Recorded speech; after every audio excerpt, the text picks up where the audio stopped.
there's a lot of lonely people out there that can use AI as a way to build connection. Now, what does it look like? What are the pros and cons? I think it's a conversation to be had. Let's put it that way. I don't think AI can fully ever replace the human connection, but I think AI being a creation that we created can help us discover new aspects of what it means to be human. In some ways, what I love about AI conversation is that it's forcing us to think about what does it mean to be human? Something that oftentimes we take for granted. Oh, we're human, we're born. But what does it really mean? What does it mean for us to really to think as humans, to feel as humans? When AI is able to then mimic how we think, how we feel, so what's unique about us? That's a very important philosophical question that I don't think we have an easy answer to, but it's worth exploring at least.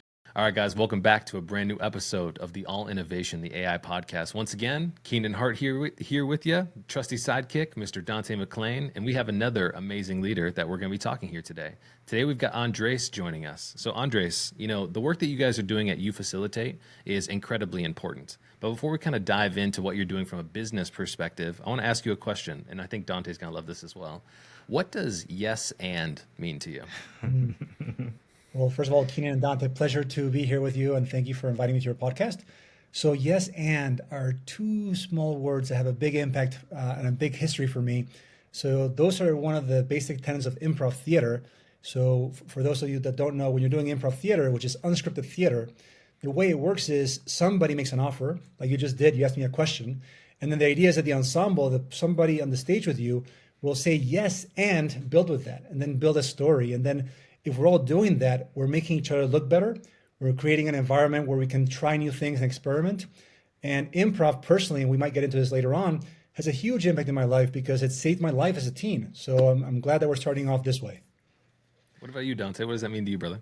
Oh man, same thing. Andres had a desire to do improv for a long time. I finally did it in 2017, I think it was, and stuck it with it for 3 years. It's short form, long form, started performing on stages. And I think the transformational aspect that people saw in me personally and in my interpersonal relationships was really profound, or at least they say. I don't want to toot my own horn, but it definitely was. I think there's so many elements of improv that you can take into real world scenarios, especially when building relationships. And so I love that that's the foundation of this conversation. That actually got me really excited. Yeah, man. So, Andres, let's kind of get into it, man. I mean, I want to talk a little bit about UFacilitate, but why don't you share a little bit about your journey in kind of getting to UFacilitate for everybody in the audience here today? Sure. So I'm originally from Venezuela. I was born and raised there, moved to the States, did middle school, high school, and college, and went back to Venezuela, where I did my graduate degree in clinical community psychology. So I'm a therapist by training. Like, my professional background is in mental health. I had no knowledge of business. I didn't know what the heck, it was just a foreign concept for me. But therapy, listening to people, being empathic, that's a big part of who I am. But then I came across improv theater as a teen, and boy, it just changed my life, because what happened was I was in Mrs. Robbins' drama class in Ohio during high school, and we started playing freeze tag. And Dante, the game, Keenan, you might know as well, but somebody makes an offer, and then you have to say yes and, because that's part of the game. And then at some point, somebody will say freeze, they'll tap somebody in and you come in, and no matter what they say, you have to build on that. And I found myself saying these really dark, weird, perverted things. I was a murderer, I was all these things, and people were playing with me. They had to say yes and. Something about that experience was so liberating and so refreshing. When I look back on it, in therapy with coaches, it's like, why was that so powerful for me? And it was because all my life, I had a life performance. I had to be the kind, gentle student athlete. I had all these things in my life where there wasn't a safe space for me to express the things that we feel as teens. We have a lot of impulses, a lot of hormones, but it was all there was no space for anyone to even acknowledge that those existed. It didn't mean that I really wanted to hurt people, but it was like, we have impulses and emotions. And here I am on the stage, I'm trying to share with you the thing that I feel is most horrible, profound, in a playful way, and you didn't run away. You stayed with me and played. And I felt seen in a way that I had not felt seen before. And that set me on this path 30 years later, where I'm now trying to create environments for deep connection. We don't always use improv, of course, but it's really about my why is, how can I help create environments where people can see each other with their light and darkness? Because I believe that's what we need in today's world. Man, it's so cool. And you brought up therapy, and I thought that was a really cool connection as well, because part of improv, the way I kind of conceptualized it, if we're going back to that, is we have these different micro personalities, and that's kind of the foundation of internal family systems. Is you have these kind of micro personalities. Yeah, there you go. Micro personalities that want to express themselves, and then you get to do that in a form that's safe, and people respond to it. And so I think it allows you to really feel grounded in who you are and the different aspects of yourself, and it allows you to show up different when you are able to practice in a really cool and safe space. And so I'm curious, how did that really build the foundation for what you're doing today at UFacilitate? Well, I mean, I think what happened was that it allowed me to embrace and accept and embody the multitude of people that we all have as human beings. You know, Walt Whitman has a great quote that says, "I am large, I contain multitudes." When you're able to acknowledge that in yourself and you're able to acknowledge it in other people, you begin to see life in a more nuanced way. And as facilitators, when we're trying to convene spaces of deep connection, we can't just assume people are one thing. They're coming in with a role. Maybe they're the VP of something. They're coming in as a researcher or whatever, or a vice president, whatever it is. But that's just one of the multiple roles they have. They may be a father, a mother, a child, and all these different roles have different importance for them. And in some environments, we feel comfortable sharing some of their roles. In others, we don't. And I think when we help people build trust, it's about helping people get to know the different micro roles, you call them, or different personalities, different elements that make us who we are. Because if we can build that trust foundation, we can then get into conflict, healthy conflict, where we can disagree with each other and we can kind of debate different ideas. And then we can kind of learn about different things. And all that is the kind of more invisible part of collaboration, right? And that's what we as facilitators specialize in. How do we create environments for deep connection and collaboration? I mean, we're talking about, of course, like through the lens of business here, but this is a life lesson for us as well. You know, especially with all the things that we've seen across the different landscapes of how different people have come together over the last 4 years because of the pandemic, right? In this virtual working environment, Yep. facilitation is so much more important to create that sense of trust. Yep. And I feel like we need that human connection more so than ever, Andres. And so you're 100%. also saying that we can do this in a virtual environment as well, instead of just a physical environment too. 100%. And I think when the pandemic took place, you know, we started the company.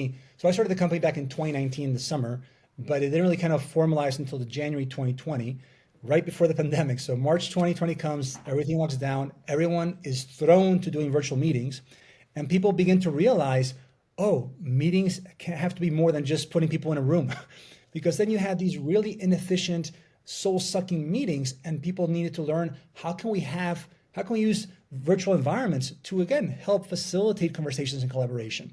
And so I think in many ways, the pandemic identified the value of the need to have people come together and how they come together, which is also something that's often overlooked. Did you ever have like kind of an oh shit moment, right? When the pandemic happens, everything shuts down. Naturally, people are like, we're never going to be able to come back together. But you obviously saw some opportunities like in the middle to start creating facilitation in this virtual environment, which was so much more important than ever. Well, the thing for me is that I have been meeting virtually. Being in mental health and coming from a family of therapists, like being in therapy has been part of my life identity and experience. I've been in therapy for over 2 decades. And so I have been doing a type of therapy called Developing Across Borders since 2012. Back before Zoom, we were still doing Skype. And we were meeting via Skype with 5 to 10 people from all over the world. And we were able to build really intimate environments where people could grow and develop. And so it wasn't to me surprising that when the pandemic happened, that we could facilitate environments for that deep connection. And so the oh shit moment was more like my contracts that I had planned just fell through, about 80% of them. Let me hustle now to find some new ones. But I wasn't concerned that we could kind of create new environments for facilitation. But again, one of the things is like, we know that the know-how is there. We got the facilitators, but will the client actually want it? Will they see it as a need? Will they see it as a pain point? Or will they see it as a nice to have, right? And I think that's the pandemic forced people to say, oh, we need help with this. It can't just be business as usual.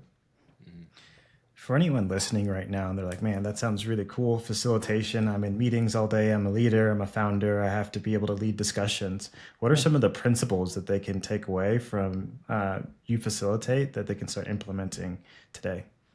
Yeah, I mean, I'll share a few, but I also just want to kind of plug in. There's a free book they can download, which we'll talk about at the end as well. So, but basically, one of the principles I talk about in this book is the rocks of facilitation. So you've heard that story, if you have a jar, some rocks and sand, you first have to put the big rocks in first, and then the sand, or otherwise the rocks won't fit. So what are the big rocks of facilitation?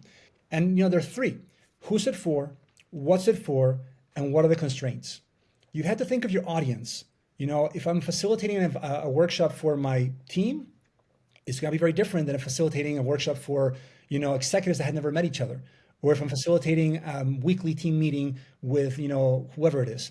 So who's it for? Because that audience is going to help you think about what do they care about. Again, this also where having a mental health background, a therapist, is really important, because as a therapist, you're trained to really listen to people's needs and what they want. So you have to be a good listener to be a facilitator. So who's it for? What do they care about?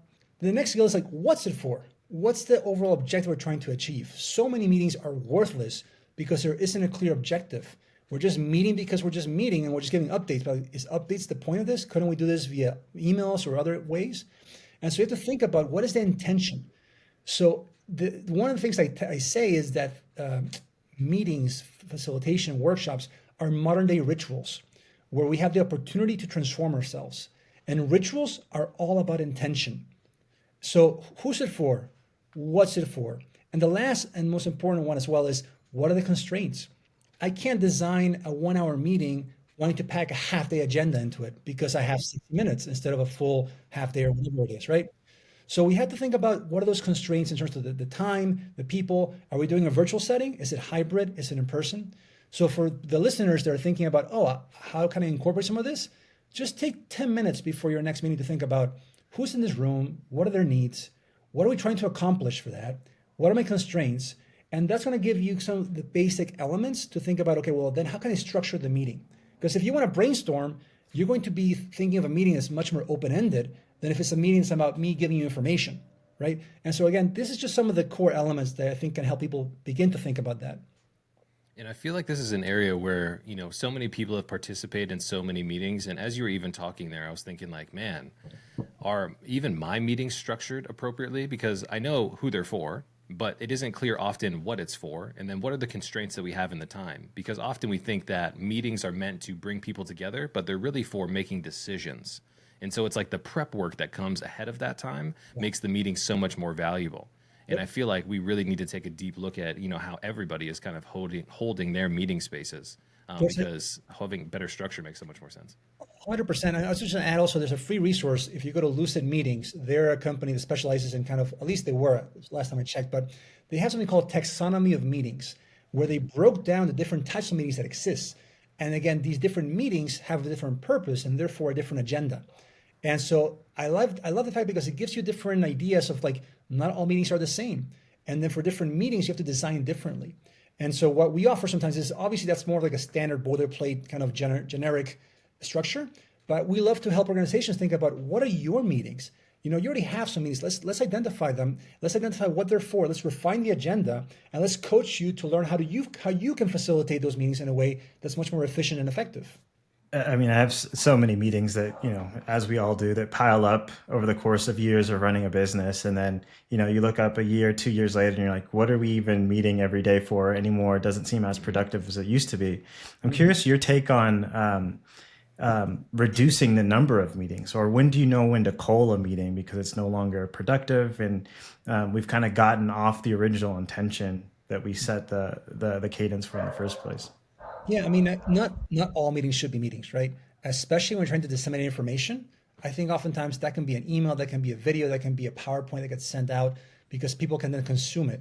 However, having people's reaction to that meeting, that should be a meeting of that information, right? Because maybe people have different interpretations of what was said, or they may have questions. But again, you're being efficient and you're letting people come in prepared for that. Now, more often than not, people don't do the pre-work, which is also an issue. We have so many meetings and you don't get time to do pre-work. So that's part of the nature of the beast. But in general, there's also, and I'll share with you in the resource as well, there's a little decision tree, which can help you think about what should be meetings, what shouldn't be meetings. But in general, I think, when it comes to just sharing information, those I think can be bypassed. But when it comes to co-creation, ideation, alignment, you should definitely have meetings for those. And I'm checking out right now. I'm looking at the lucidmeetings.com, and there's some backslash meetings, like little dash types, and it says that there are 16 types of meetings. Exactly. Right. So we get team cadence, progress checks, one-on-ones, action reviews, governance, workshops, plannings, idea generation, problem solving, decision making, introductions, sense making.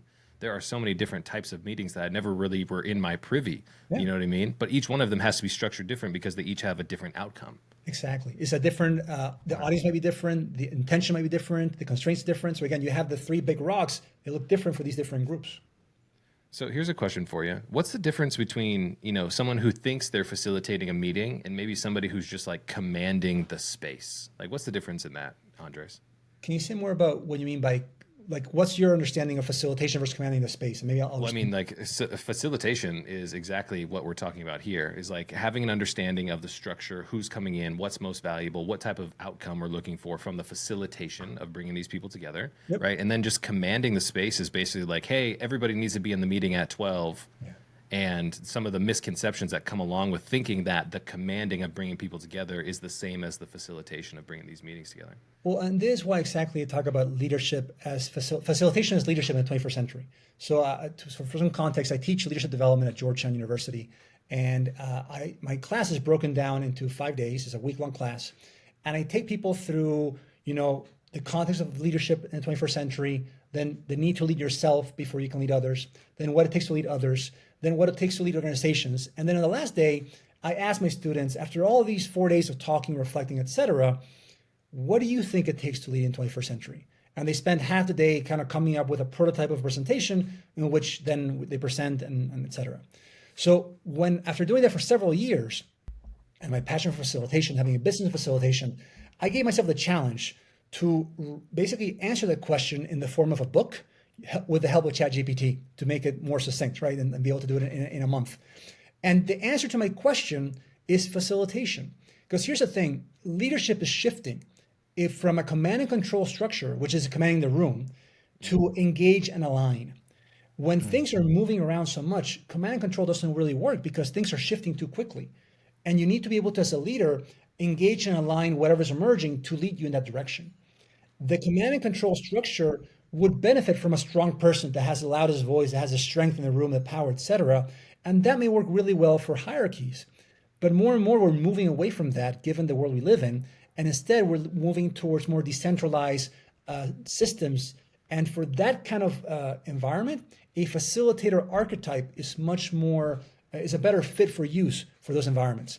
And I think that's why facilitation is one of those skill sets that as you learn it, you begin to pick up on leadership areas that you didn't think you were. You become a better listener, a better communicator. You can hold space. You can be more in discomfort. You can hold more uncertainty. There's a whole different things in the book, which again, I'll share with you later on. There's a whole the emotion wheel that has kind of the different emotions we can feel. I created one called the facilitation leadership wheel because again, you have all these leadership skills that are part of that. Is it fair to say that, being a leader of the 21st century is also kind of the reduction of ego? Because when I was hearing you talk there, I was thinking about commanding the room often means like, I'm going to give directions, right? And then we don't really truly understand how they're impacting everybody and how they're perceiving the information, what the outcome is. Yeah. But when we're facilitating, we're allowing ourselves to step back and empower others to be able to actually execute on the vision that we outlay. Maybe ego's not the best word there, but does that make sense? No, I mean, I think it does. What I would say is that, we all need egos. Egos is what it gives our, from a psychological perspective, like it grounds us to reality. The issue is inflated sense of ego or a deflated sense of ego. And so when people are commanding the room out of insecurity or whatever, like that has an impact to the group. To me, the question comes back to like, what's the intent? Am I trying to command for what reason am I trying to command the room? Is it because I'm afraid of chaos that's going to happen? Is it because I'm afraid I won't be seen or heard? And again, these are the things you need to check yourself as a leader to identify where's that coming from? And that's not playing out here. Maybe it's some core wound we have from our past, whatever. But in the present moment, that's not helping us. What's the intent? And skilled facilitators are usually hyper self-aware because they're very aware that at the end of the day, it's not about me. It's about the group. And most of the time, if you're facilitators, you come in as an external person. You're not part of the team necessarily. So it's definitely not about you, because you get to go home to wherever you were, but they get to stay there. So you can't just put yourself in there and throw all your stuff. So it is, to me, a recalibration of the ego. And again, and always what's going to help us recalibrate is, what's the intent? Why am I doing this, and what's this for? And to whom am I trying to be of service? It's also a role of service to others. I'm curious your take on the evolution of facilitation in meetings in general. So, we used to meet in person, and that was really the only way that we could meet, or telephonically. And then now, especially since the pandemic, it's been socially acceptable for us to meet virtually more than ever, because we had to by necessity. And then when we look into the future, we have AI, it's also supporting us through our AI note takers, but also AI avatars who can join in to meetings virtually. I'm curious, if you put your futurist hat on, where do you think the future of meetings kind of land us? Well, I talked to Keenan about this also. Like, one of my goals in the next 2 to 4 years is to create an AI facilitator. I want to give the functionality and the skills that we have as facilitators. I want to train AI avatars to do that, so we can scale our gifts and talents for everyone, and not just have to kind of hire somebody to come to that meeting. Because imagine all those meetings that are a waste of time.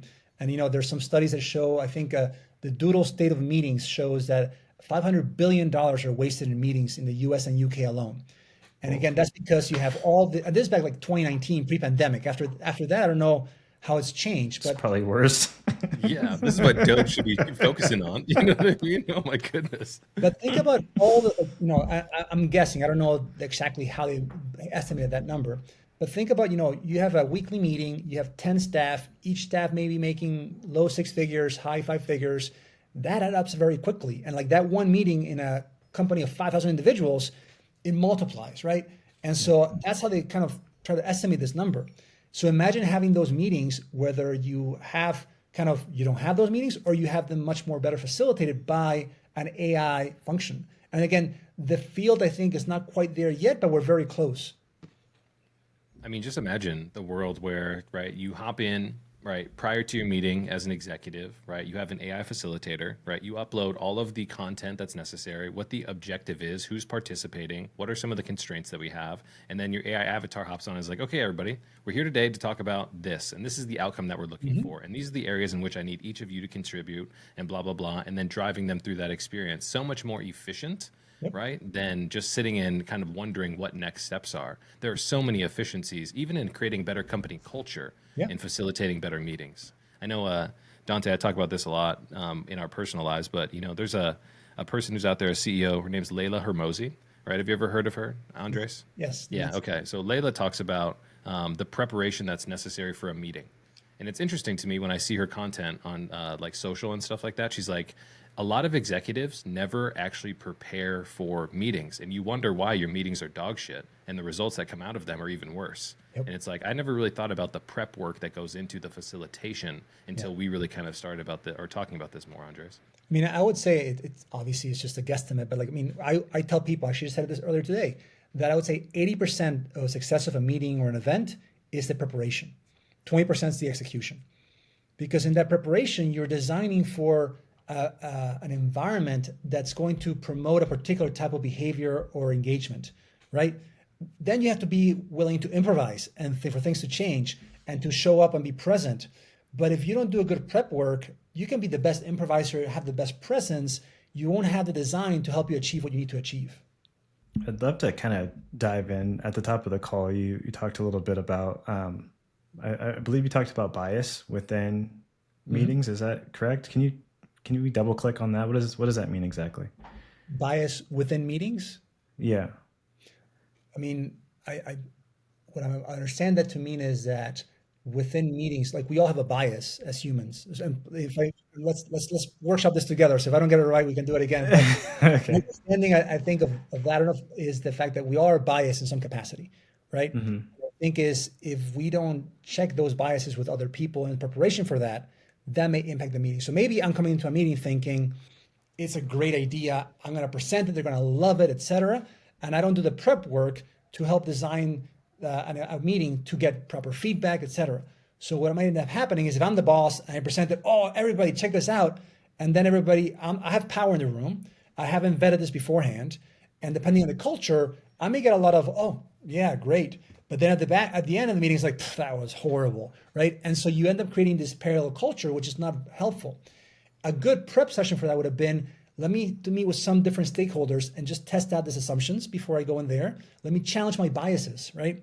And then that feedback I integrate into the design of the meeting. And then maybe I design a meeting where I'm actually not just asking for feedback like most people do. One of my pet peeves when it comes to like some of these meetings that you probably have been part of, which is, any questions? Okay, let's move on. It's like, people in a room of 15 people will make pause for maybe 5 seconds for people to ask questions.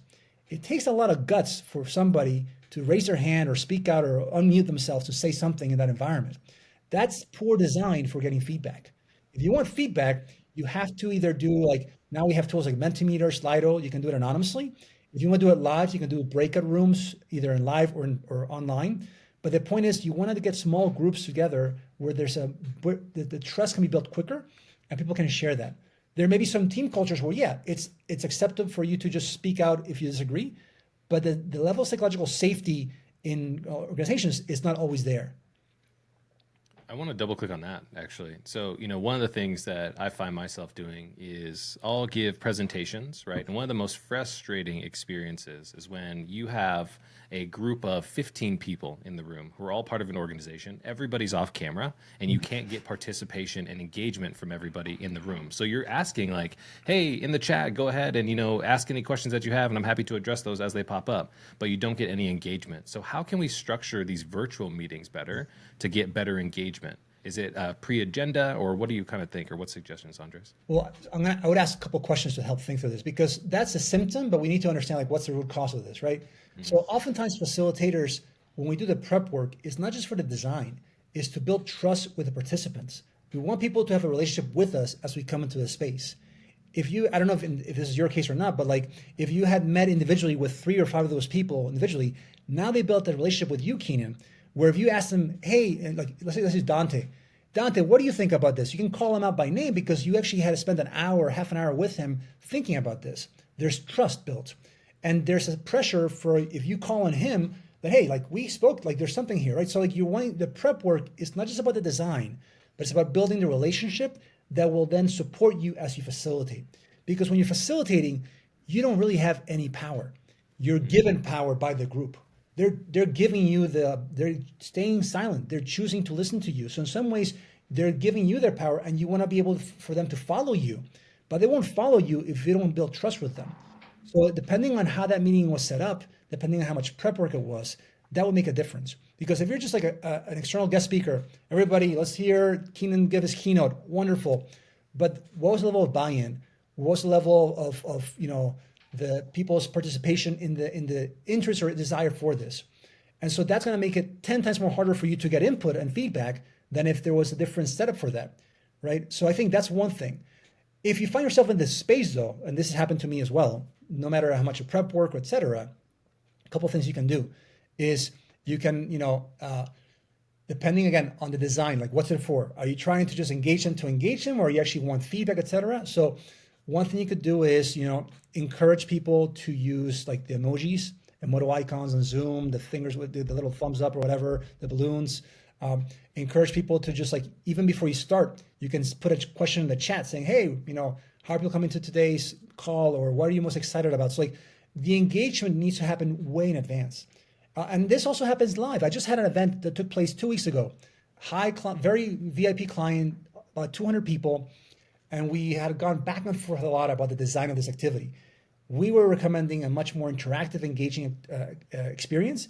They wanted something more formal and following protocol, right? And we were trying to go back and forth. And I had suggested doing a series of activities from day one to make it more engaging, where we were doing kind of small group conversations. We're doing different things throughout the 2 days.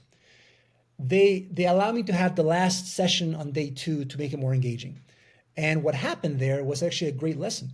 So we got into the engagement piece, but the moment I started the dynamic, half the room went in the coffee break, even though there wasn't a coffee break. They just left the room, and half the room stayed there to do the activity. Now, what that reminded me was that I had not built the trust with the group from day one to build these kind of dynamics. Some were following me, but half of them clearly were out of it and they're ready for their coffee break. And it's just because we didn't have that trust factor built in from day one through day two. Man. Dude, there's so much intentionality in this, Dante. You know what I mean? Like there's so much intentionality involved in this process to be really good at this. Yep. And it kind of ties into what you said earlier, Andres, which is it's ritualistic in nature. Like you have to live your life by intention to show up and want to have a meeting with intention. In every meeting, you show up with intention, and to be a great leader and have the outcomes that you're really looking for. I'm curious if someone else is listening to this conversation and really likes what we've been talking about today, what's kind of a roadmap that they can take to build trust with their teams and have these better meetings that we've been talking about? So again, one of the things about facilitation that is hard sometimes to answer these kind of questions is that it's so context dependent, right? Because your audience is going to be different depending on, you may still have a group of managers, but are those in the auto industry? Are they in the international development space, which is going through horrible cuts right now? Are they part of the AI industry? Because these different industries will have different personas and people. And even within that, are we talking about West Coast, East Coast, Africa, Europe? So the context is a big part of it, right? And then you have to think about, again, are you just doing a one-off, which is often what people want to do? Like, oh, we'll do one activity to build trust and then we'll be good to go, right? And to me, it's about thinking about taking a step back. What am I trying to do? Let's talk about a culture shift. Like, how do we shift culture? Yeah. So one of the authors that I strongly recommend and I like, and I often quote is Patrick Lencioni, who has a book called The Advantage. He also has a book called The 5 Dysfunctions of a Team. And his whole thing is that for leaders to really kind of create a healthy culture, and again, the Peter Drucker quote that culture eats strategy for breakfast, lunch, and dinner, right? To create a healthy culture, you got to have a group of leaders that is aligned and open and communicates openly with each other, right? That's like the first key. Make sure you have a strong, aligned leadership team that is aligned on values, that's aligned on vision, et cetera. So you got to do the work as leaders at the very top. And then the rest of the element is to communicate and clarify and communicate all the way down. Find your champions that can communicate all that stuff. But it starts with really having a clear, aligned leadership team on the values. Ideally, that's also being built and created in a way that's inclusive. So it's not just like a kind of mountaintop approach and that's down, but like you're doing it in a way that's collaborative. But you got to have those elements. You also, I think, have to have elements of the meetings, thinking about how are we building our culture into our meetings? How are we thinking about the way we do things here at where we work? So you have the leadership element, you have the meetings element, and you have to think about the onboarding. Most groups, I don't know, there's always the formal onboarding. Here's the policy, sign this and that. But what about the cultural onboarding? How do we do things here? Now, some places do like peer buddies, mentoring, where they kind of partner people up for like a day or two or whatever. And I think that's great. But again, intentionality. As leaders, what is their intentionality in how we bring people onto our organization? What do we want to share with them about how we do things here? Why are these things important to us? How do we make them feel seen and heard? And I think these three elements, you're touching then on the leadership level, you're touching on the structural level with the onboarding, and you're touching on the meeting, which is like the more mundane cadence of the lifeblood of most organizations. So let's say that I'm a leader right now listening to this and I recognize like my meeting game has been terrible, right? I need to improve it, but I also recognize that my team has become used to just this go as you fly, seat of your pants type meeting structure. And I know that I'm going to have to make these implemented changes. Yep. What is the expectation that these leaders who are trying to get everybody in this way kind of can expect as they try and start to implement these new things? What if they receive resistance from their team about like, hey, like there's a lot of structure to these meetings. I liked more when we were just kind of, just hanging out and, doing it as we did it before. I think it's, there's a whole course at Harvard called Immunity to Change and how to overcome immunity to change.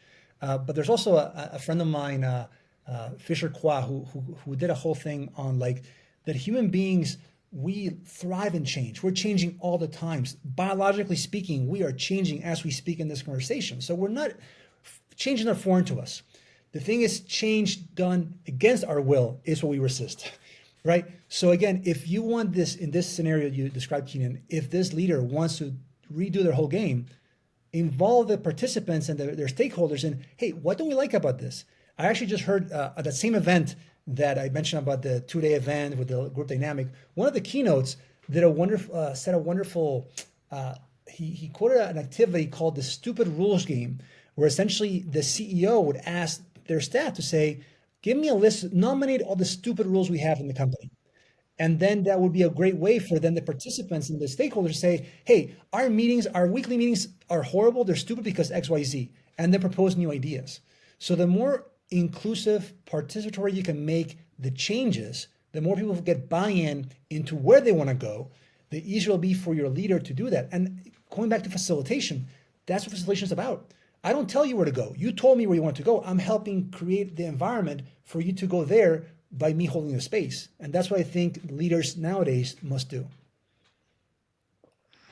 Yeah, as this landscape changes and is ever evolving, as we're talking, I feel like you're such a grounded person. It's probably your history of being a therapist as well.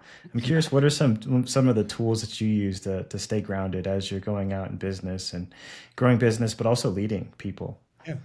I mean, what I would say, and I in every interview, every podcast, wherever I go, I always, my number one recommendation for anyone listening to this that wants to improve their leadership game, their facilitation game, is go to therapy, find a coach, find a space, a safe space where you can kind of reflect about your biases, your assumptions, your trigger points.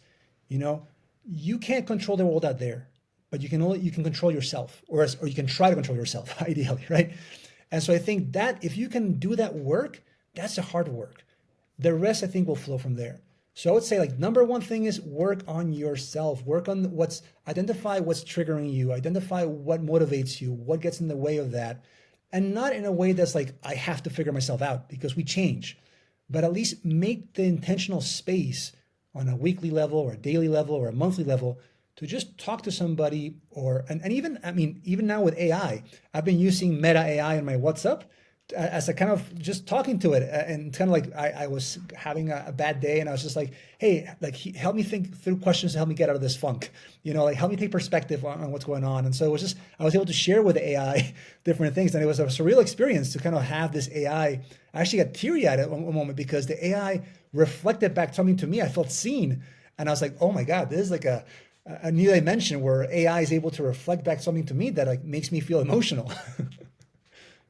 Is that kind of like you sound a little bit forward thinking when it comes to, how you're using the AI to kind of create that self introspection, right? So as a therapist and everything else, and your health or your back history and mental health, do you ever get concerned about how people are going to use these tools and maybe the biases that these AI might have towards, different cultures and things like that? Just like, very transparently. Yeah. I mean, like, we know that if, again, I don't know how political your podcast listeners can be or not, but like, I believe that the internet has a kind of white supremacy bias, because I believe basically that there's this global racist kind of elements around it, and that's embedded into the AI. Again, most people building AI are white males, so obviously those biases are going to be part of that. Actually, there's a great startup founder, I forgot her name right now, but she has Black Chat GPT, and she's trying to actually tackle some of these elements as well. And I think, the genie's out of the bottle. We can't put it back in there, right? So, and like, tools can be used for good or bad. It's a matter of like, how do we then shape that direction? So I think it's important for everybody to be engaged in the conversation, to provide their ideas, to inform what's going to happen. I'm not a licensed, I train as a therapist in Venezuela, but I'm not a licensed therapist here in the States. So, but I would say that, there's a lot of lonely people out there that can use AI as a way to build connection. Now, what does that look like? What are the pros and cons? I think it's a conversation to be had. Let's put it that way. I don't think AI can fully ever replace the human connection, but I think AI, being a creation that we created, can help us discover new aspects of what it means to be human. In some ways, what I love about AI conversation is that it's forcing us to think about, what does it mean to be human? Something that oftentimes we take for granted. Oh, we're human, we're born. But what does it really mean? What does it mean for us to really to think as humans, to feel as humans? When AI is able to then mimic how we think, how we feel, so what's unique about us? That's a very important philosophical question that I don't think we have an easy answer to, but it's worth exploring at least. Yeah, these are some of these are some of the things that I think we're gonna have to tackle sooner than later. One of the things that came up when you were talking, Keenan, in particular, was was Pi AI, and Yeah, Pi is have you played I around used with Pi? I Okay, have. yeah, and it's great at reflecting with back what you said. It's great at what I'd interpret, a type of almost active listening when you're trying to talk to an AI machine. And so I think I also am reminded of the movie Her, where someone Hmm. falls in love with an AI as well. And there have been instances where humans have fallen in love with AI. And so I wonder, how far away we are from AI becoming more and more intelligent, where, we have parts of our population that gravitate to something like that. And we have to ask ourselves some of these questions. Yeah, I mean, I mean, like, if you, oh, go ahead, Keenan. Sorry. no, man, go ahead. Go ahead. Like just the ethics of it all. Like, what does it mean? Like the ethics of AI. Like in some ways, like that's a weird question to ask, but in some ways, there might be a point where they're going to have enough, autonomy, intelligence. Like, do they have rights? And if so, who determines that? And like, do we actually engage them as a separate? Like, it's a wild ride, man. I mean, I have no idea what's going to happen. But what I do know is that you'll need to have facilitated conversations to think about that. And so that's kind of where I feel that my gift to humanity is to help create, this amazing community of facilitators. We're 170 in 40 countries, and we're growing every month, that have a skill set to help hold space for humans and eventually, who knows, humans and AI. And I want to use the last couple seconds here, Andres, for you to plug your book. So let's kind of talk about, and everything that Andres is about to say is going to be down in the comments as well. So all the links to the book, all the resources and everything that he's mentioned here today. So give us a little commercial for yourself, and how can people become better facilitators? Yeah, no, I thanks for that. So I would just say, I have this free book you can download. You put your name and email, you get it on the listserv, but it basically walks people through the different frameworks that I teach at Georgetown, on how to lead yourself, how to lead others, how to lead organizations, and then eventually, why I think facilitation is the key for that. A lot of the things I've talked about in this podcast today are also there. And yeah, I think it's a great way for people just to go. It's designed to be a book that you can just kind of like, you don't have to read it in one sit through. You can just, it has pictures and poems and whatnot. So it's meant to be kind of like a visually aesthetic kind of like way to kind of play with that. And you can download it going to ufacilitate.com/book, and that will take you to the page where you can download it. And again, I'm actually in the process. I wrote it with ChatGPT as a way to help me write a book in a sprint fashion. So it's and you'll see in the cover that it's done. It's I'm the author with ChatGPT. I'm very upfront about it. I'm actually in the process of writing my second book, which I'm hoping to do later this year, called Soulful Facilitation. And the premise is that have any of you ever read the book The Prophet by Khalil Gibran? Mm-mm. It was a huge book, an inspirational book for me as a kid, because it basically broke down life in different chapters. So on love, on marriage, on friendship, on whatever. And I just found it so helpful that I'm trying to now write a book on soul facilitation, where we'll have like on silence, on power, on different things. And so I'm hoping to do that later this year as well. So looking forward to sharing that with you and your audience as well. Well, there you go, man. The last tradition we have here on the podcast is we have a last blind question that comes your way. This came from a previous guest, but I'm going to reframe it a little bit. Who is the most impactful facilitator that you've ever come across or been exposed to, and what mark did they leave on you? I mean, I would say the person that came to mind right away, his name is Hector Aristizabal. He's a dear friend and mentor. He's done a lot of theater of the oppressed work. He's a therapist as well. He's kind of a shaman figure for me and a dear friend. He's also part of our community.